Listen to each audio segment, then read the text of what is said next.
messieurs, bonjour et bienvenue dans cette émission.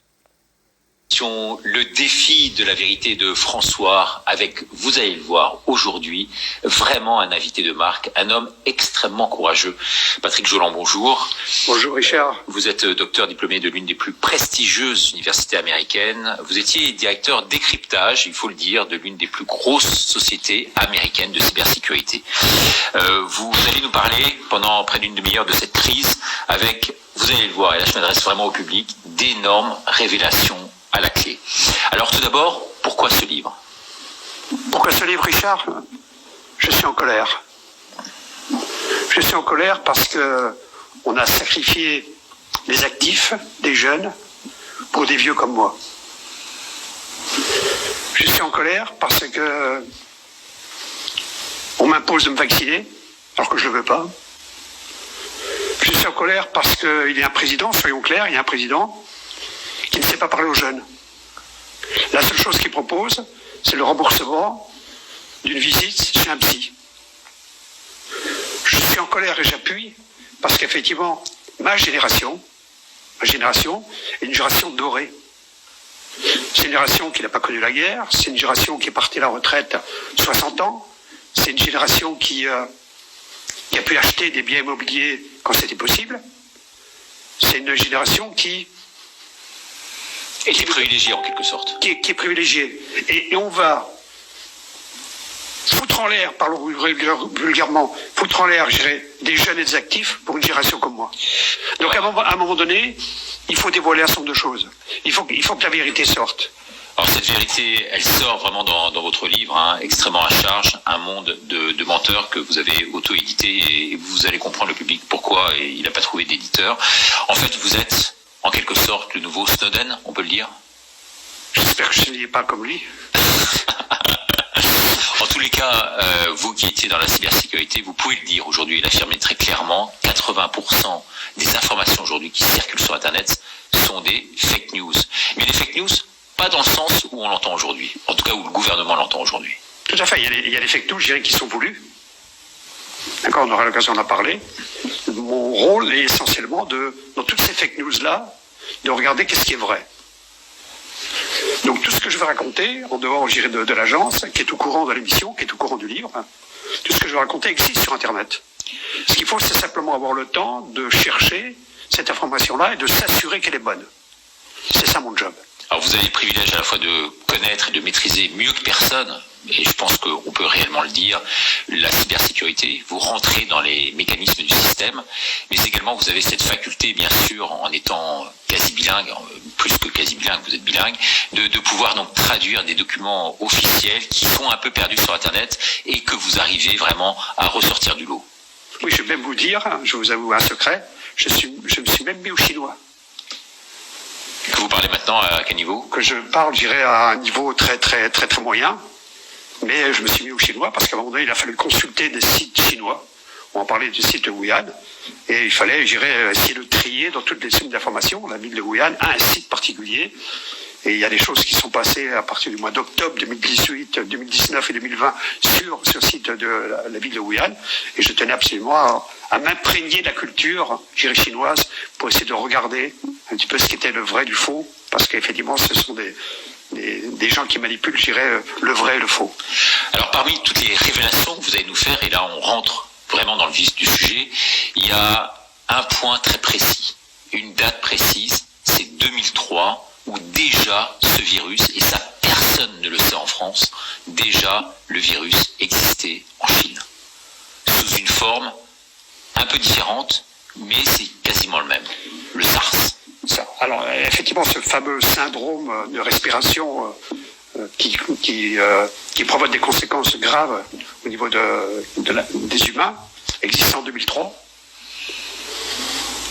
en Chine et à Hong Kong. Mais si on veut être tout à fait exhaustif, il a touché une dizaine de pays. Une dizaine de pays. Une dizaine de pays. Le nombre de morts était léger par rapport à ce que l'on connaît aujourd'hui. Aux alentours de 1000 morts, c'est rien, ça ne représente rien. Le virus est apparu, le SARS est apparu dans les 2003, en février 2003, il me semble, et tout s'est arrêté en juillet 2003, sans vaccination. Sans vaccination. Sans vaccination. Il s'est arrêté de lui-même. Il s'est arrêté de lui-même parce qu'effectivement, il y avait eu un certain nombre, je dirais, de gestes barrières, comme on en parle aujourd'hui, qui avaient été annoncés par l'OMS, parce que l'OMS connaissait, je dirais, ce virus. Et les gestes barrières étaient classiques. On porte des masques, on se lave les mains, on utilise la distance et on nettoie partout là où on est passé, quoi. Donc le virus, c'était... Alors, il n'a rien à voir avec eux, et on en parlera par rapport au virus que l'on connaît aujourd'hui, mais c'était déjà un premier symptôme de ce qui pourrait un jour se passer. Voilà, avec des tests également PCR qui avaient été menés à l'époque. Tout à fait, je dirais que... Et des tests qui n'avaient servi à rien. Et ça, c'est... si vous regardez sur le site de l'OMS et que vous cliquez sur la date 2003, vous remarquerez un message en français et en anglais. Faites attention aux tests, je dis brutalement, faites attention aux tests PCR. Ils ont tendance, je dirais, à provoquer, je dirais, de faux positifs ou de faux négatifs. On est en 2003. On est en 2003. Ensuite, vous avez la société Eco Health Alliance, oui. Qui est une société américaine qui travaillait déjà avec les Chinois sur les gains de fonction. Alors, les gains de fonction, je pense que c'est très important pour les téléspectateurs que vous expliquiez ce que c'est exactement. Oui, alors, ce que je vous propose, Richard, c'est que on fasse un petit tour dans le passé pour qu'on puisse comprendre un petit peu l'évolution de cette pandémie. Bien sûr. Donc, on va aller dans le passé le 31 décembre 2019. D'accord. Et le 31 décembre 2019, la Chine informe une agence de l'OMS à Pékin, comme quoi il identifiait un nouveau type de virus, SARS, dans la ville de Wuhan. Alors Wuhan, c'est une ville importante. Wuhan, c'est intramuros, c'est 9 millions d'habitants, c'est 11 millions, je dirais, avec la périphérie. C'est 5 hôpitaux majeurs, on aura l'occasion d'en reparler, 5 hôpitaux majeurs, c'est des universités de haut niveau, en médecine, en agriculture, en sciences. Donc, la Chine avertit qu'il y a une détection d'un nouveau virus. Ce qui est repris par l'OMS quelques jours après. C'est repris, on est donc le 31. L'OMS publie cette information-là sur son site internet le 2 ou le 3 janvier 2020. Et on sait que, bon an mal an, l'OMS déclare la pandémie mondiale le 11 mars 2020. Donc, qu'est-ce qui s'est passé? Qu'est-ce qui a justifié ça? Quand on regarde ce qui s'est passé, on s'aperçoit que l'Institut de virologie de Wuhan travaillait déjà sur les virus de type SARS au moins depuis 2015. Pourquoi on le sait depuis 2015? Parce que dès 2015, il y a eu des publications de recherche. Et là, ce que l'on découvre dans ces publications de recherche, c'est qu'il y a une université américaine qui s'appelle l'université de Chapel Hill, qui font des publications de recherche ensemble. Mais vous avez cité la société Eco Health Alliance. Le gros mensonge, d'accord, c'est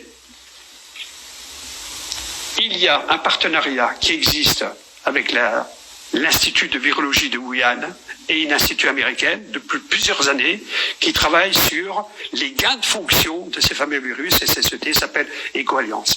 Alors, les gains de fonction, là, pour le grand public. On va parler des gains de fonction. Alors, cette société, je m'excuse, cette société-là, c'est une société d'un but non lucratif qui reçoit de l'argent de la présidence Obama et de la présidence Trump. Alors, qu'est-ce que c'est qu'un gain de fonction? Qu'est-ce que c'est qu'un gain de fonction? Un gain de fonction, c'est donner la possibilité à un gène pathogène, à un élément pathogène, de devenir plus virulent que plus virulent, plus mortel que plus mortel. On prend un virus, on manipule, et on le fait devenir plus mortel. Et en plus, on en fait un virus qui soit diffusable dans l'air. On fait un gain de fonction, on lui donne des fonctions supplémentaires, des fonctions mortelles supplémentaires. On est compte, c'est qu'on Donc ça part ce que vous dites là en fait, et j'essaie de traduire pour les téléspectateurs, mais ça part donc d'après vous très clairement d'une décision délibérée de l'homme avec un grand H de créer ce virus pour exterminer la planète. Alors, je ne sais pas si pour exprimer la planète on verra par la suite, mais ça part d'une opération délibérée de l'homme, et d'autant plus délibérée de l'homme, c'est que quand on gratte, qu'est-ce qu'il y a derrière? Il y a effectivement la société américaine Eco-Alliance qui travaille depuis des années sur ces gains de fonction, essentiellement depuis 2017. Et pourquoi 2017? Parce que c'est à partir de 2017 que l'Institut de virologie de Wuhan est étiqueté P4. Avant, elle n'était pas étiquetée P4. Alors, P4, ça veut dire P comme pathogène. 4, ça veut dire on est en train de manipuler des virus mortels, très mortels pour l'homme.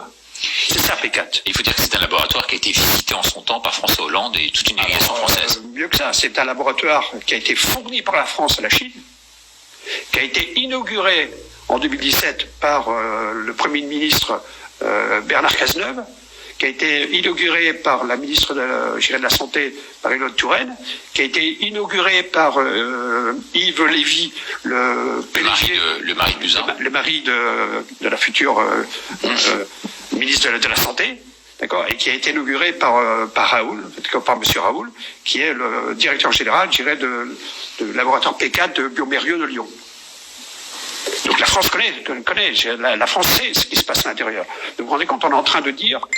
Aujourd'hui, on a vraiment l'impression, au début de l'année, donc il y a 1 an et demi maintenant, que le président de la République découvrait comme ça subitement l'existence de ce virus. Or, tout le monde était déjà au courant, c'est ce que vous dites, déjà depuis peut-être des mois, en tout cas depuis le mois d'octobre, en tout cas, vraisemblablement aussi depuis des années, depuis 2015. Depuis 2015, il existe des communications qui sont accessibles sur le net, qui sont publiques, qui montrent très clairement qu'on est en train de manipuler un certain nombre de virus. Alors au départ, du SARS numéro 1, du SARS numéro 2, ensuite des liens avec la chauve-souris. Et dès 2017-2018, et je vous donnerai par la suite l'explication 2018, on est en train d'augmenter la mortalité du virus par l'intermédiaire de gérer des gains de fonction. C'est ça qu'on est en train de faire. C'est ça qu'on est en train de faire. On est en train de s'amuser avec ça.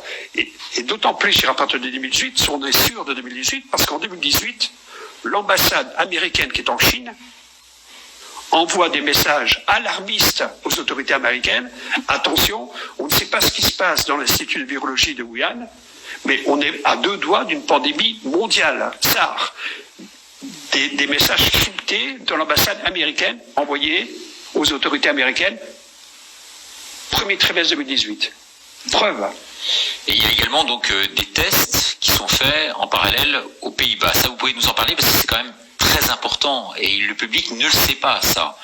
Basé notamment sur des matières fécales d'animaux et véhiculées donc par des oiseaux. C'est quoi ça exactement? Alors, il y a eu effectivement, je dirais...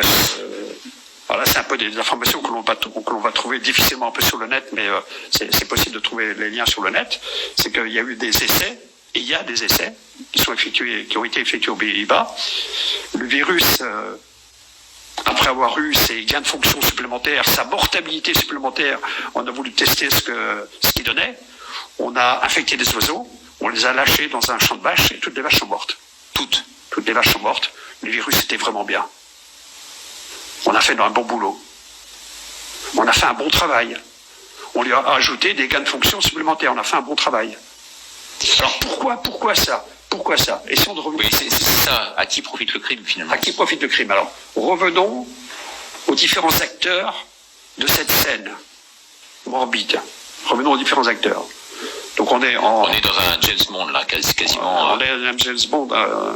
Oui, on est James Bond. On est en 2019.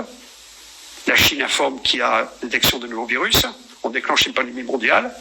On s'aperçoit qu'il y a une société américaine qui est très liée avec l'Institut de virologie de Wuhan, qui travaillent ensemble, qui travaillent sur des gains de fonction, augmenter la mortalité du virus. Et on s'aperçoit effectivement que c'est très dangereux. L'ambassade américaine, informe les autorités. Et on s'aperçoit que le docteur Anthony Fauci, le docteur santé de l'Amérique, le docteur qui est responsable, qui est directeur de l'Institut des infections aux États-Unis, NCIH. Oui, virologie locale. D'accord, virologie locale. Lui, il investit à ce moment-là. Donc il est informé que l'ambassade américaine, en Chine, est informée que, attention, on ne sait pas ce qui se passe, d'accord, au point de vue à Wuhan, à l'Institut de virologie, attention, il y a des risques, attention, il y a des risques, il est informé. N'empêche qu'il valide un contrat de 3,1 millions de dollars pour continuer les travaux. Donc il encourage ça. Donc il encourage. Et il encourage d'autant plus, c'est qu'il met 600 000 dollars de ses propres, c'est ça, il investit. Propre argent, d'accord, dans les laboratoires, de Wuhan. Non seulement ils sont informés que c'est dangereux, que les systèmes de sécurité, d'après les mails, d'après les fax que j'ai, un peu secrets à ce niveau-là. On ne va pas vous trouver ça sur Internet. Les ambassades, je dirais, chinoises, les ambassades américaines, je dirais, informent les autorités américaines. Attention, c'est dangereux. Attention, le système de sécurité. Attention, on ne sait pas ce qui se passe. Au lieu de dire stop, on signe un contrat de 3,1 milliards de dollars et on met de l'argent supplémentaire. Alors pourquoi on en est revenu à ce niveau-là? Pourquoi cette liaison-là? Pourquoi, je dirais, la Chine, d'accord, a développé ce genre de choses-là? C'est parce que les États-Unis, en 2004, ont dit stop aux gains de fonction. En 2004, ils ont dit stop aux gains de fonction. Les gains de fonction qui étaient manipulés à Fort Detrix et dans d'autres. Donc, c'est trop dangereux, on dit stop. Eh bien, on dit stop chez nous, mais on va le fabriquer ailleurs. Oui, c'est pour ça qu'ils l'ont fabriqué en Chine. C'est pour ça qu'on l'a fabriqué en Chine. Alors parallèlement aussi, il y a une guerre en fait mondiale. C'était un peu une forme de course contre la montre. Il y a eu la guerre de l'espace un temps entre les Américains et les Russes. Et là, c'était une guerre également avec les islamistes. Est-ce que vous pouvez nous expliquer pourquoi? Parce que ça rentre quand même aussi dans ce cadre-là. Il fallait être les meilleurs, les plus puissants et avoir une bombe qui soit de portée mondiale avant tout le monde en quelque sorte. Vous avez raison, Richard. Tous les services de renseignement savent que l'État islamique a expérimenté des agents pathogènes en matière animale. Tous les services de renseignement le savent. À tel point que celui qui a fait les attentats de Paris... À tel point que Mohamed Abrini, un des responsables des attentats de Paris de 2015, a été pris avec un sac contenant des matières fécales animales et des testicules d'animaux. Et ça, bonjour les services de renseignement français, les services de renseignement le savent, français, donc ils ne découvrent rien. Donc, qu'est-ce qui se passe? On se dit l'État islamique est en train, je dirais, d'expérimenter un certain nombre de choses. Il faut qu'on soit en avance, quoi. Enfin, j'imagine ce scénario-là, encore sans dévoiler les secrets, je dirais, un peu délicats à mettre sur une antenne, quoi. Oui, parce que vous en gardez encore, on l'a bien compris, et les spectateurs le savent, sous la pédale. Parce que vous avez fait un autre livre qui pour l'instant en off, mais qui dit un peu l'intégralité de ce que vous savez aujourd'hui. Et là, c'est qu'un teaser, comme on dit un peu dans le métier. Alors revenons justement à ces dates-là. Ce qui est très intéressant de voir, c'est que sur place, à Wuhan, Harvard a vraiment découvert des informations extrêmement importantes vues par satellite quasiment 2 mois avant. Tout à fait. C'est-à-dire que quand on regarde effectivement, on dit bon, finalement le virus a été découvert en décembre, quelques jours avant. Ça, c'est ce qu'on voit sur Internet, ce qui est diffusé dans les médias. Oui, mais le problème, c'est que il y a la diffusion sur le site Internet de Harvard, ça existe toujours. Il suffit simplement de regarder le lien. La diffusion de photos satellites des 5 principaux hôpitaux de la ville de Wuhan, qui étaient totalement saturés.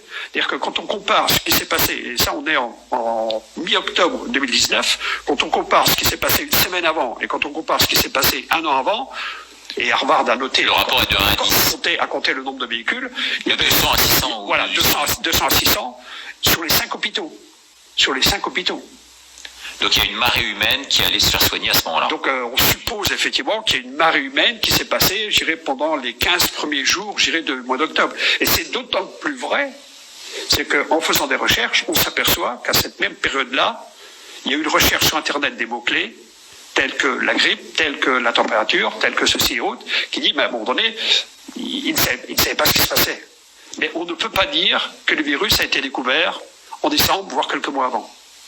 Donc en gros, ce que vous dites par là, je caricature un peu, mais ça veut dire ça, je pense, dans le fond, c'est que Wuhan, en fait, s'amusait, en quelque sorte, à manœuvrer avec ces virus, et qu'un jour ou l'autre, on savait que ça sortirait. On savait que ça sortirait. À force de jouer avec des allumettes, on finit par mettre le feu. Alors, mais excusez-moi, Richard, c'est que... Et pendant cette période-là, qu'est-ce qui s'est passé vis-à-vis de la France? Ça, c'est intéressant. Bah oui. C'est intéressant de dire, mais pendant cette période-là, pendant cette période-là, la France a affrété un avion militaire qui est parti de l'Est de la France. Ça m'a donné très peu d'informations, parti de l'Est de l'avion, qui a affrété un avion militaire le 31 décembre, non, c'est pas le 31 décembre 2019. D'accord. En même temps que l'OMS annonce. Et au point de vue décalage horaire, ça ne marche pas parce qu'ils ont envoyé l'avion avant. Donc ils ont envoyé un avion militaire. Ils ont envoyé un avion militaire pour récupérer du personnel français qui se trouve à Wuhan avant que l'OMS annonce officiellement ça. Et ils en ont envoyé 2 autres avions, je dirais civils, qui sont partis de Istres. Et parmi les passagers au retour, il y en a un qui est mort. Alors attendez. Effectivement, donc c'est venu on va dire à la base de Creil, d'accord, la base militaire. Il a été confiné. Quand l'avion militaire est arrivé, il a été confiné. Il y a eu 10 personnes, je dirais, qui ont été confinées. Il faut savoir que le premier mort en France, je n'ai pas dit français, le premier mort en France est un Chinois, d'une 80aine d'années, et que le premier mort français est mort dans l'Oise, pas très loin de la base. D'accord, donc ça c'est le premier des grands scandales que vous dénoncez dans ce livre, Un monde de menteurs, que je vous invite. Mais vous allez voir, on n'en est qu'au début. Maintenant, on va parler des chiffres, parce que les chiffres, c'est quand même extrêmement intéressant avant de parler des financements et de Bill Gates. On va parler des chiffres. Aux USA, vous avez, pu vous plonger un peu dans les chiffres de ce que un malade du Covid pouvait rapporter dans les hôpitaux. Est-ce que vous avez des informations à nous livrer publiquement sur cette antenne de François, Défi la vérité, à ce niveau-là? Combien coûte un diagnostiqué du Covid? Combien coûte un hospitalisé du Covid? Combien coûte ou rapporte un mort du Covid? Alors c'est également public. C'est tellement public, c'est qu'une enquête a été menée par des journalistes d'investigation de USA Today. Donc moi j'ai été récupérer l'information, j'ai effectivement pris contact avec ce journaliste-là pour m'assurer de la véracité de l'information. C'est différent d'un État par rapport à un autre. Le schéma est le suivant. Vous êtes identifié comme étant cas contact Covid, vous rentrez à l'hôpital reçoit $50. Dans cet état-là, dans l'autre, reçoit $100. Vous utilisez un respirateur, l'hôpital reçoit $300. Malheureusement, vous mourrez dans cet hôpital-là, l'hôpital reçoit $4000. Conclusion pour vous, il y a eu euthanasie, on peut employer le mot? Je ne sais pas s'il y a eu euthanasie, mais en tous les cas, ce qui est prouvé, et ce que je sais, c'est qu'il y a eu une surenchère pour que l'hôpital se transforme en machine à cash. Ce qui veut tout dire. Et pardonnez-moi de vous poser la question, mais le public se pose, vous parlez des États-Unis, mais en France. Je suis très gêné, Richard, j'irai pour répondre à ça. Je comprends bien, parce qu'il faut savoir que le monsieur que j'ai en face de moi reçoit des menaces en permanence, et c'est un acte extrêmement courageux, croyez-moi, de venir ici, sur le plateau, nous révéler toutes ces choses aujourd'hui. Donc je vous en demanderai pas plus, même si à travers votre réponse, on arrive à détecter quand même un certain nombre de choses. C'est moins qu'on puisse dire. Alors, autre révélation que vous faites dans le livre, sur les vaccins. Alors, sur les vaccins... Excusez-moi, Richard, je souhaiterais revenir un peu sur les chiffres, parce que les chiffres sont parlants. Oui. D'accord. On entend parler, il y a 3000 morts, 4000 hospitalisations, des choses comme ça et autres. Concrètement, comment ça se passe? C'est quand même incroyable. C'est que avant la Covid, un certificat de décès avait qu'une seule ligne, la cause de la mort. Je suis mort d'une overdose. Je suis mort, j'irai du cancer, avec la définition du type de cancer. Je suis mort par arme à feu. Ça, c'était avant la Covid. Ils ont changé, le libellé. Après la Covid, avec les directives de l'OMS, on a rajouté une ligne. On a dit, t'es mort d'une overdose et tu avais la Covid. On est mort avec. Forcément. On est mort d'une overdose. Et tu es mort effectivement de la Covid, et c'est marqué. Et la totalité de ces chiffres-là, c'est que vous soyez mort avec d'une overdose, avec la Covid ou pas, c'est totalisé dans le nombre de morts. C'est ça. Donc ils ont fait gonfler les chiffres complètement arbitrairement. Donc on a fait gonfler les chiffres, et je vais aller même pire que ça, parce qu'il y a quand même des preuves que j'ai pu moi-même vérifier en me déplaçant dans certains hôpitaux. Dans certains hôpitaux, si une personne est mourante à l'étage où on traite de la Covid, dans son certificat de décès, il y aura marqué mort de la Covid. Mort Covid. Mort Covid. Mort Covid. Un suicidé et mort Covid. Alors qu'il était rentré, il est décédé d'un cancer. Mais il était sur un étage où effectivement il y avait le traitement des Covid, on était en train de faire des tests ou des choses comme ça. Alors ça, effectivement, on va en reparler dans quelques instants quand il s'agira d'évoquer la communication en la matière. L'autre révélation, je le disais tout à l'heure, c'est sur les vaccins. Effectivement, on parle de vaccination, de taux de succès de tous ces vaccins qui sortent et que vous connaissez tous, hein, et les 3 ou 4 principaux qui sont sur le marché à l'heure actuelle en France. On parle d'un taux de succès dans la presse de 94-95%, ça marche très très bien. Alors vous avez des informations à nous livrer parce qu'en fait les chiffres qui sont avancés, on ne peut pas aujourd'hui les avoir, ils ne sont pas publics, il faut quelqu'un comme vous qui connaisse par cœur et à un niveau incroyable la cybersécurité pour pouvoir les retrouver. Quels sont ces vrais chiffres? Patrick Joland. Alors, si on regarde, c'est vrai qu'il y a des messages publicitaires des principaux fabricants de vaccins, pour ne pas les citer, Pfizer, Johnson & Johnson, Moderna, AstraZeneca. Moderna assure 95% de succès de son vaccin. Quelques jours après, il assure 100%.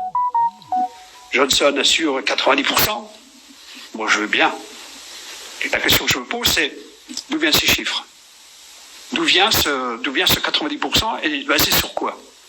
Ah non, c'est opaque, on peut pas, c'est confidentiel. Ah bon, c'est confidentiel? Mais pourquoi c'est confidentiel?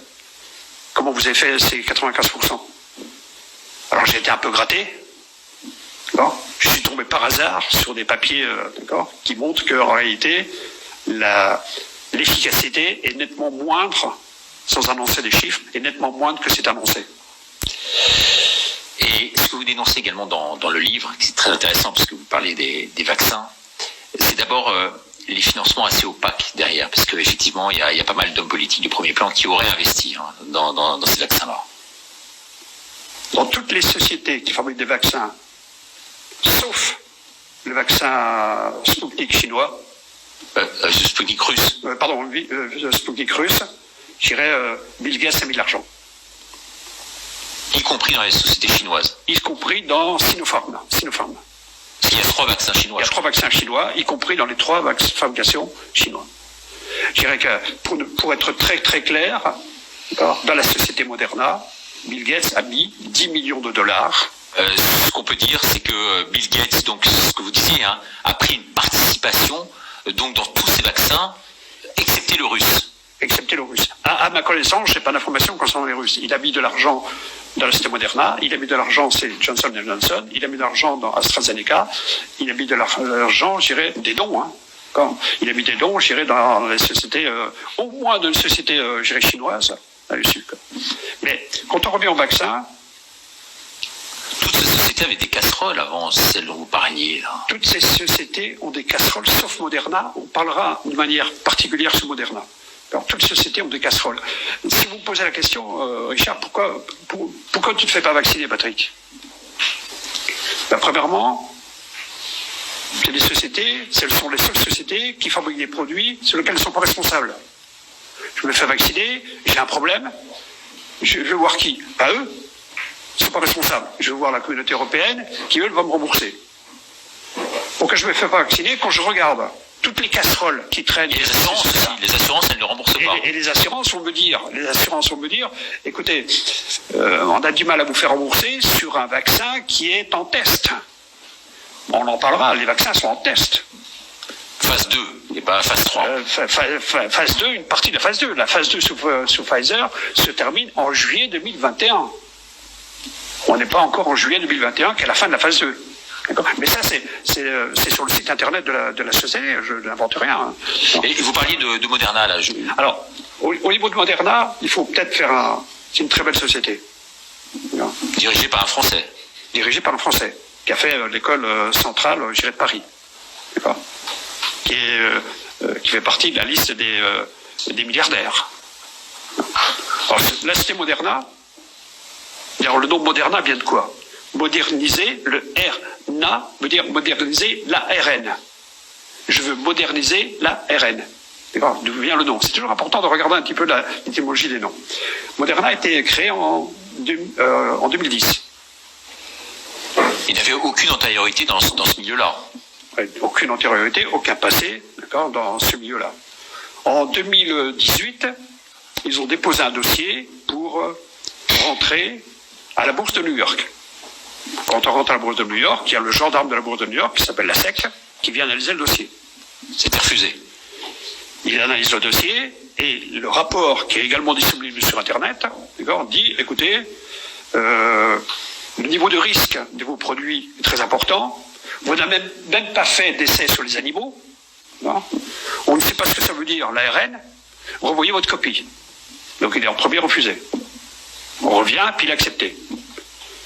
Moi, j'ai pris le dossier qui fait 267 pages en anglais, et le soir, je lisais les pages pour regarder.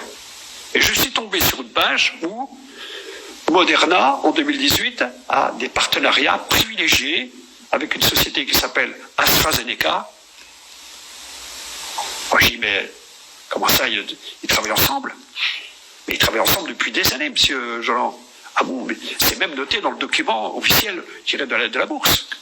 A des partenariats avec la DARPA, c'est-à-dire le Centre de recherche militaire américain.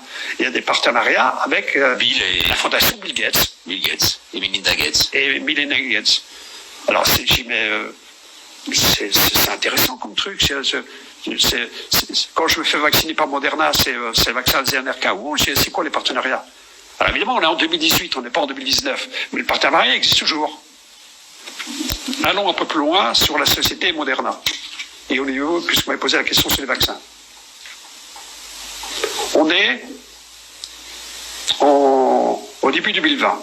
Le 11 janvier, et c'est marqué sur le site de la société, le 11 janvier 2020, sur le cycle de développement du vaccin de la société Moderna, il y a une petite case qui est écrite « Les Chinois nous ont fourni le génome, la séquence génomique de la Covid ». Et grâce aux Chinois, on a pu, 3 jours après, créer notre propre génome et 3 mois après, sortir la phase 1 du vaccin. Non, ils sont vraiment sympas, les Chinois. Ils sont vraiment très sympas. Ils leur ont donné comme ça, c'est un petit cadeau de bienvenue. C'est un petit cadeau de bienvenue, surtout qu'ils fabriquent eux-mêmes des vaccins. Hein. Donc ils sont quand même concurrents malgré tout, donc ils livreraient à la concurrence la quintessence de leur savoir. C'est marqué sur leur site. C'est marqué sur leur site. Alors, et c'est toujours marqué sur leur site. Après, bon, le 11 janvier. J'ai dit le 11 janvier. Non. Je regarde sur le site de l'OMS. Et effectivement, c'est confirmé le 11 janvier. Mais je regarde, mais qui fait le maximum de dons à l'OMS? Mais c'est Bill Gates. 70% du budget de l'OMS, c'est Bill Gates. Et qui a mis un maximum d'argent dans Moderna? C'est Bill Gates. Donc la date du 11, j'y crois pas. Alors j'y crois pas, et je vais faire un tour sur la Maison Blanche. Et je tombe sur des communications de Mike Pompeo, le secrétaire d'État, qui dit « Les Chinois, on est le 22 avril 2020, les Chinois ne jouent pas le jeu, ils n'ont toujours pas fourni la génome du virus, on ne sait rien faire. » Alors qui croire? Qui croire? Il y en a un qui dit « On a la génome, on peut fabriquer, on est le 11 », et il y en a un autre qui s'appelle le secrétaire d'État qui dit « Écoutez, le 22 avril, j'ai rien reçu, et au mois de juillet, j'ai toujours rien reçu. » Alors qui ment dans l'affaire? Qui ment dans l'affaire? Qui ment dans l'affaire? En tous les cas, moi je suis population, donc toute le bricolage, j'allais dire la magouille interne, je ne vais pas en entendre parler. Moi, ce que je vais faire, c'est est-ce que je dois faire confiance à ce type de vaccin-là? Voilà, et c'est pour ça que vous avez écrit ce livre, donc un monde de menteurs, on nous ment en gros. On nous ment surtout. On nous ment surtout. 80% des informations, et je le redis, qui circulent aujourd'hui sur Internet, des informations dites officielles, sont, selon vous, fausses. Alors revenons à Bill Gates un court instant, parce que Bill Gates, dans un premier temps, on l'aura compris, il aura investi dans ces sociétés-là, pour les intérêts qui lui incombent, et puis parallèlement, il investit énormément, et c'est ça qui est très intéressant, dans la communication. Parce qu'il fallait aussi qu'il maîtrise complètement la communication. On sait qu'il a investi dans Le Monde, mais mais pas uniquement dans le monde. Le monde à hauteur en France de 2 millions d'euros, en tout cas entre 1,4 million et 2 millions, mais plus vers 2 millions visiblement. Plus vers 2 millions. Plus vers 2 millions.